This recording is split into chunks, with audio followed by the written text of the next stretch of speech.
On this episode of Cox Connections, committed to the success of their students and the growth of businesses and individuals in the Roanoke Valley and surrounding areas, Innovation Works is a new company which can show you how to bring your ideas to light and take them to market. We'll meet the owner and president. And later, as an anchor attraction for downtown Roanoke, Center in the Square combines multiple cultural and educational attractions in one location. The newest addition to the center is the Roanoke Pinball Museum. The center's president and general manager, along with the founder of the Pinball Museum, will join us. But coming up first, one of the organizations housed within the center is the Science Museum of Western Virginia. They'll introduce us to two new exhibits, one featuring video games, the other sand. Stay tuned, Cox Connections is next. The economic impact of sports in our region is just incredible, just like the tourism industry. It's really another way to help people with their personal finances. How do you save that money? How do you grow that money? It started with a lot of community input, and that's something that we're very, very proud of. What we've noticed is children who enter kindergarten ready to learn do much better down the road. Grand & Co Lab is a hub for idea generation, what we like to call ideation.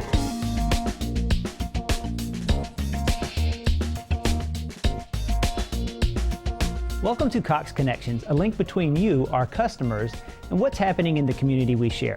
I'm Jeff Merritt, Market Vice President for Cox Roanoke. Since 1970, the Science Museum of Western Virginia has made science and technology accessible to the citizens and visitors in the Roanoke Valley.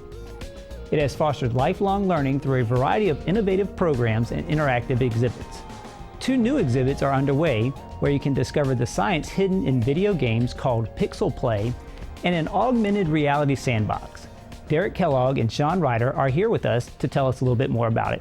Guys, thanks for joining us today. My pleasure. Thank you for having us on. Yeah, for having us. You're doing some great stuff down at the Science Museum, and let's talk about this augmented sandbox first. That sounds kind of neat, but I don't know much about what that really means. Can you tell me a little bit more? Sure. So an augmented reality is just simply where instead of replacing reality as in virtual reality, you're actually just simply changing the reality to have additional aspects. So for this one, we're taking a regular sandbox. The sandbox is there to play in, it's very kid-friendly. Then what we're doing is we're actually putting on a projection that places a topographical map on top of the sandbox. So that and this map will actually be linked up to a Connect that will be able to understand changes in elevation in the sandbox in real time. So that as you move the sand over to one side of the box, within a second, the map will readjust to fit what you just did. Gotcha. And this is hands-on stuff that kids and adults, I guess, can play with and learn from. Yes. So this is something that a sandbox kind of naturally appeals to a very younger audience, but something like a topographic map that you can move around is also something that appeals to older age groups as well. Gotcha. And now this is going to be available soon. When are you planning to have the sandbox open? We should have this ready sometime within the next month. Okay. Now there's some other exciting stuff coming along, and one of the things that I know will be a big hit, it really hits the cool factor, if you will, is Pixel Play. And Sean, now one of the, I know you've been a big part of bringing that along here. Can you tell us a little bit about how this idea even came about? Well, there's been a group of collectors of arcade machines, video arcade machines, in the Roanoke Valley for several years. And we really wanted to have some sort of event where we could actually have machines that could be played and to just kind of bring back the old video arcade of the 1980s and also kind of just to showcase some of that technology. Yeah, and the technology is interesting because you find more and more kids these days who are drawn to that, the hands-on nature of it, the larger machines versus the smaller handheld, right? Right, and part of that is that in the early arcade, that was really where the cutting-edge technology was in the 1980s. They could make the machines a little more expensive, and so they had better graphics, better sound than what you could get to play at home. And so it seems a little antiquated by today's technology, but it's something that was really a neat wow factor back then, and still actually holds a lot of play value for today. Right. And now, how many arcade games are we talking about here? Roughly around 50 is what we have in the exhibit as of right now, and We'll probably be adding a few more games as we go along. There's a lot of machines among this group of collectors that we have, and as we fix more of them, because we actually do restore them, we'll put them on display in the exhibit.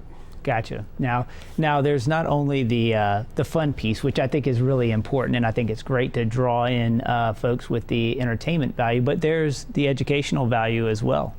Sure. So a lot of these machines actually have a lot to teach us about not only how technology has developed over the past 30 years, but also in a lot of the research that has come out of it.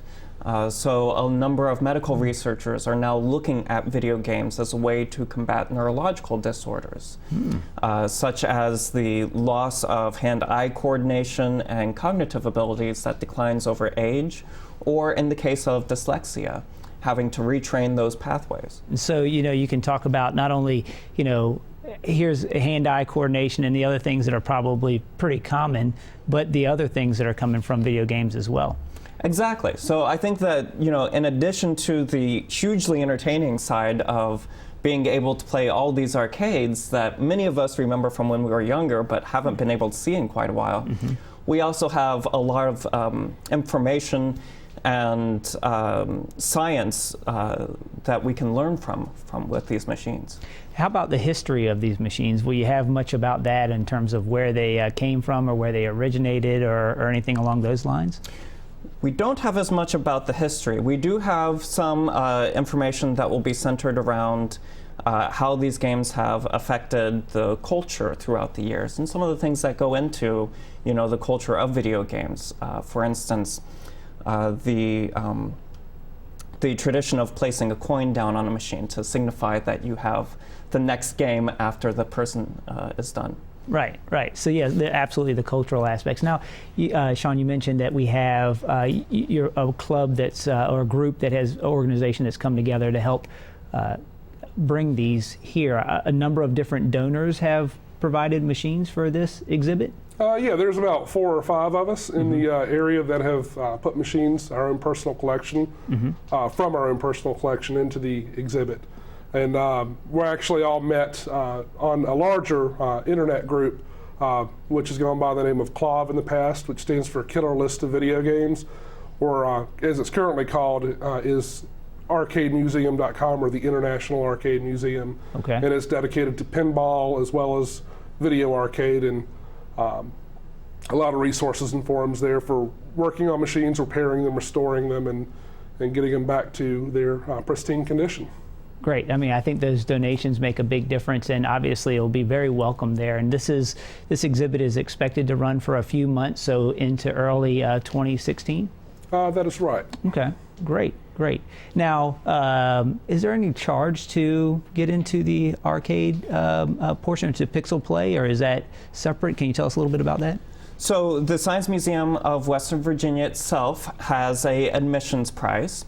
However, the Pixel Play, so the arcade portion, will be included in the admissions price. So there is no additional charge to go into Pixel Play.